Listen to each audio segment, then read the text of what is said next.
Alam mo, Susan, alam naman natin na ang gatas ng ina ang the best na gatas para sa mga baby. Ay, naku, totoo yan, Kuya Kim. Proven na yan. Pero may ilang nanay na gustuhin mang magpasuso, hirap maglabas ng gatas. Marami nang nauuso ngayong para makatulong dyan at sa pamamagitan lang yan ng pagkain.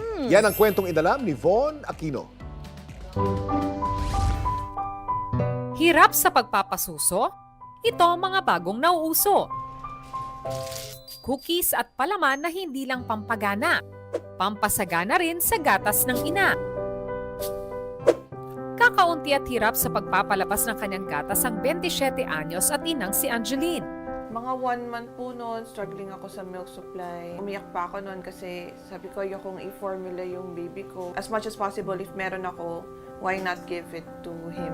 Para dumami ang kanyang milk supply, sinubukan ni Angeline ang lactation cookies. Nung first time ko makatikim ng lactation cookies, 8 months postpartum na ako nun sa first baby ko. So, hindi na ganun kalakas yung milk ko. Pero nung pagkatkain ko noon, 30 minutes lang, sabi ko sobrang engorged ko na. Nakapag-stash ako, nakapag-donate ako sa mga babies. Aside from doon, syempre nakinabang din yung baby ko. Sobra siyang effective.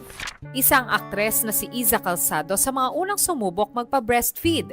Sa mga kapwa akong nanay, kung nahihirapan kayo sa inyong breastfeeding journey, unang-una sa lahat, alam dapat ninyo na hindi kayo nag-iisa. Lahat tayo may very specific challenges pagdating sa ating journey. At kung ano man yun, lahat yun ay valid. Sana huwag tayong panghinaan ng loob. May gatas man, wala. Kumapit tayo, manalig tayo, and let's do our best for our babies. Kaya naging advokasya na rin niya na matulungan ang iba pang mommies gaya niya sa Mama Expo na ito. We put this together to really help new moms, whether they're pregnant or they've just given birth, or maybe they're even a little further along in their parenting journey, to find all of their favorite products in one place. Bilang tulong sa mga breastfeeding moms, gumagawa si Mommy Karen ng lactation cookies. A lot of moms are struggling talaga sa milk supply nila. Sabi nila, posible pala na cookies yung makakapag-boost ng supply nila. Hindi lang sila natuwa pa din yung baby nila dahil ang dami nilang milk supply. Ang cookies na ito ay hinahaluan nila ng superfood gaya ng oatmeal, flaxseed at brewer seeds.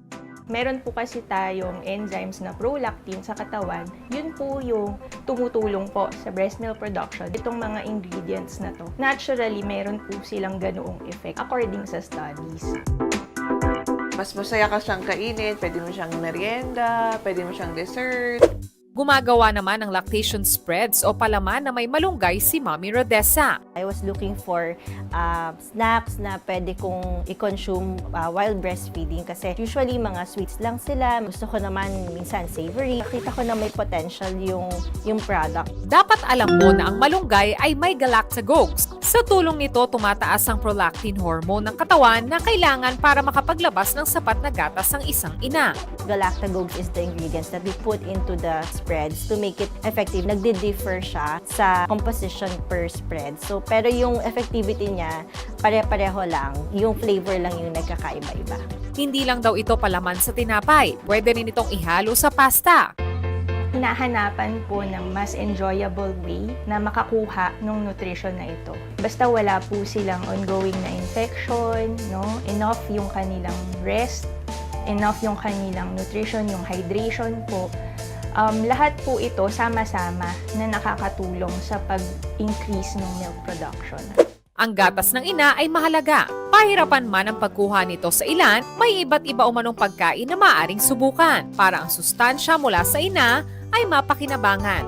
Ako si Von Aquino at yan ang kwentong dapat alam mo.